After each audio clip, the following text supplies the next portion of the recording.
غزہ کو لے کر اس وقت کی بہت بڑی خبر۔ ایران کے ممتاز علماء کرام نے غزہ پر بڑی بات کہہ دی ہے۔ علماء کرام نے غزہ کے دفاع میں جہاد کو فرض قرار دے دیا ہے۔ جی ہاں، علماء کرام نے غزہ کے دفاع میں، غزہ کے ڈیفنس میں جہاد فرض قرار دے دیا ہے۔ غزہ کے بھوکے بے بس شہریوں پر اسرائیلی بمباری نے انتہا کو پار کر دیا ہے۔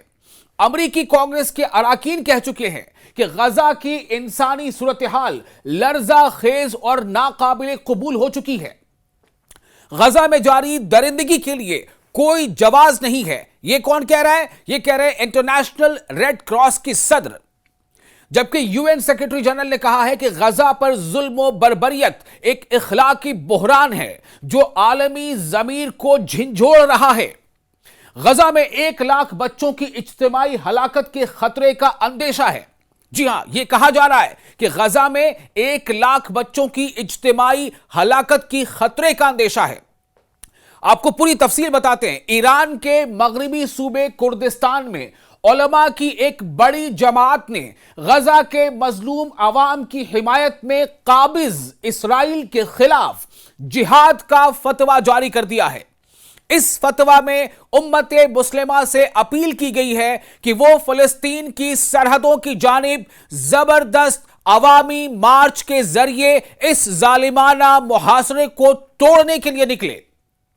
ایک بار پھر یہ بات آپ کو بتا دیتا ہوں، کافی اہم ہے، ایک بڑی تبدیلی، ایک بڑا بریک تھرو۔ ایران کے مغربی صوبے کردستان میں علماء کی ایک بڑی جماعت نے غزہ کے مظلوم عوام کی حمایت میں، ان کی سپورٹ میں، ان کی مدد کے لیے قابض اسرائیل کے خلاف جہاد کا فتویٰ جاری کر دیا ہے۔ اس فتویٰ میں امت مسلمہ سے اپیل کی گئی ہے کہ وہ فلسطین کی سرحدوں کی جانب زبردست عوامی مارچ کے ذریعے، یعنی ایک بڑی تعداد میں مارچ کرتے ہوئے، اور اس کی کوئی لمٹ نہیں ہے کہ یہ تعداد کتنی ہو سکتی ہے اور یہ کس کی ہوگی، چونکہ یہ امت مسلمہ سے اپیل کی گئی ہے اس فتویٰ میں، اور اس کے ذریعے کہا گیا ہے کہ بڑی تعداد میں مارچ کے ذریعے اس ظالمانہ جو ظلم ڈھا رہا ہے اسرائیل غزہ میں معصوم بچوں پر، عورتوں پر، بھوکے لوگوں پر، محاصرے کو توڑنے کے لیے نکلے۔ یہ فتویٰ سنندج شہر کی مسجد قباء میں ایک عظیم الشان کانفرنس کے دوران سنایا گیا، جہاں علماء کرام کے ساتھ کرد ادیبوں، دانشوروں اور بڑی تعداد میں عوام نے شرکت کی۔ فتویٰ قرآن کریم کی آیت وَمَا لَكُمْ لَا تُقَاتِلُونَ فِي سَبِيلِ اللَّهِ وَالْمُسْتَضْعَفِينَ، جو سورہ نساء کی آیت نمبر 75 ہے، اور سنت نبوی کے دلائل کے ساتھ پیش کیا گیا۔ علماء نے فتویٰ میں واضح کیا کہ قابض اسرائیلی ریاست کے ظلم کے خلاف دفاعی جہاد ہر مسلمان پر شرعی فریضہ ہے، یعنی کہ یہ کہا جا رہا ہے کہ ہمیں اپنی دفاع میں آگے لڑنا ہے۔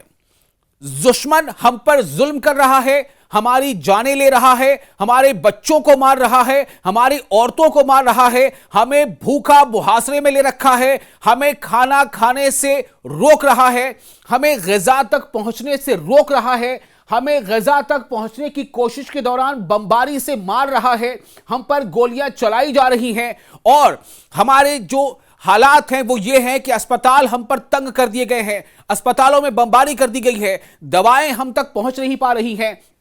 یعنی ان حالات میں علماء نے فتویٰ میں کہا ہے کہ اب ہم پر یہ فرض ہے کہ ہم اپنے دفاع میں آگے آئیں، اپنے ڈیفنس میں آگے آئیں۔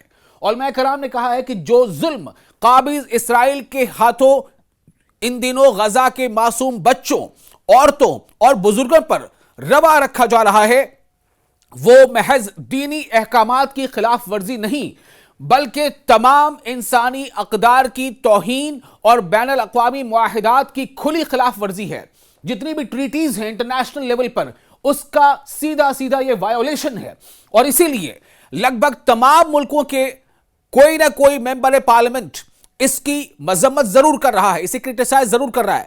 کہیں کسی ملک کا کسی ایک ممبر پارلیمنٹ، کہیں کسی کا 2، کہیں کسی کا 4، کہیں کسی کا 5، لیکن بڑے پیمانے پر ملکی سطح پر اس کے خلاف اقدام کا فقدان نظر آ رہا ہے۔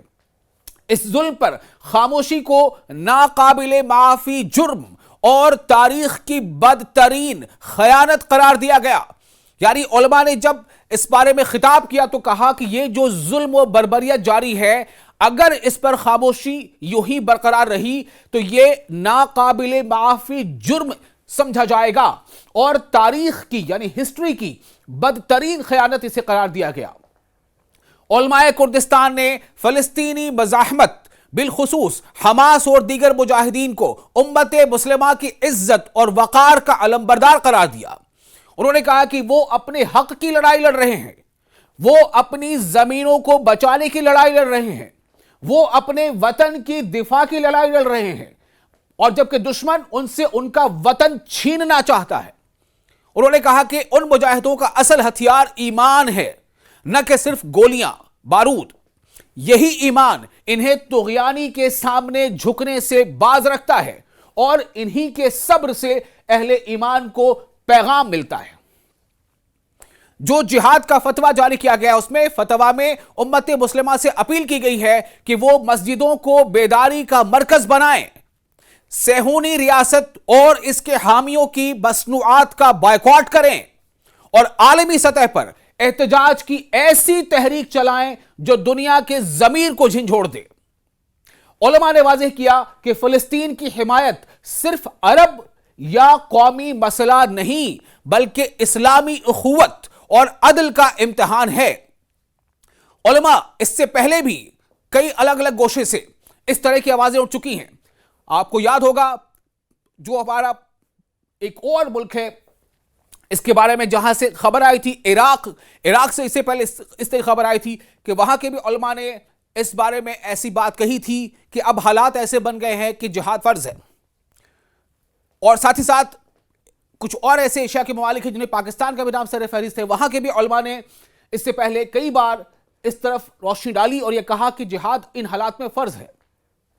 تو اب جو فتویٰ جاری کیا گیا ہے کردستان کے علماء کے ذریعے جو ایران کا ایک حصہ ہے، اس میں آگے بات کہی گئی ہے کہ فتویٰ میں ان حکومتوں کو بھی سخت تنبیہ کی گئی ہے جو قابض اسرائیل سے تعلقات قائم کر چکی ہیں. یعنی ایسے ممالک جو اسرائیل کے ساتھ تعلقات قائم کر چکی ہیں، ایسے ملکوں سے علماء نے کہا ہے کہ تاریخ تمہیں معاف نہیں کرے گی. یعنی خاص طور سے ایسے ممالک جن کے بارے میں یہ سمجھا جاتا ہے کہ وہ مسلمانوں کے حق کی بات کریں گی یا مسلم امت کے حق کی بات کریں گی، لیکن اگر وہ در پردہ اسرائیل سے تعلقات بنا کر رکھتی ہے اور اس مسئلے کو نظر انداز کرتی ہیں تو ان پر یہ سخت نگاہ ہے، ان پر یہ سخت تنقید ہے. یہ کہا گیا ہے، علماء نے کہا کہ تاریخ تمہیں معاف نہیں کرے گی اور نہ ہی امت مسلمہ تمہاری غداری کو بھولے گی. خدا کا غضب اور بیدار عوام کا طوفان تمہیں ایک دن ضرور آ لے گا. ظاہر نشانے پر کہیں نہ کہیں بہت سارے عرب ممالک ہیں.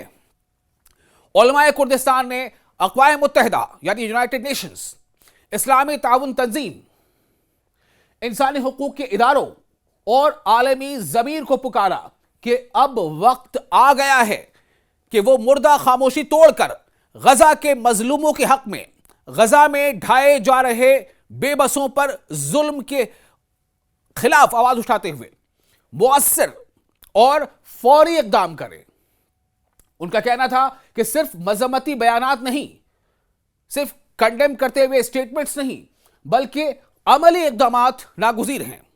آپ کو یاد ہوگا حوثی جو لڑاکے ہیں وہ بھی بار بار یہ کہتے رہے کہ جب تک اسرائیل اپنے حملے فلسطین میں غزہ والوں پر بند نہیں کرتا تب تک ہم بھی ہر اس راستے کو اپناتے ہوئے جو ہم سے ممکن ہے ہم اسرائیل کے خلاف لڑتے رہیں گے، چاہے وہ بحر احمر میں جہازوں کو نشانہ بنانا ہو، چاہے اسرائیل کے مختلف مقامات پر میسائل داغنا ہو.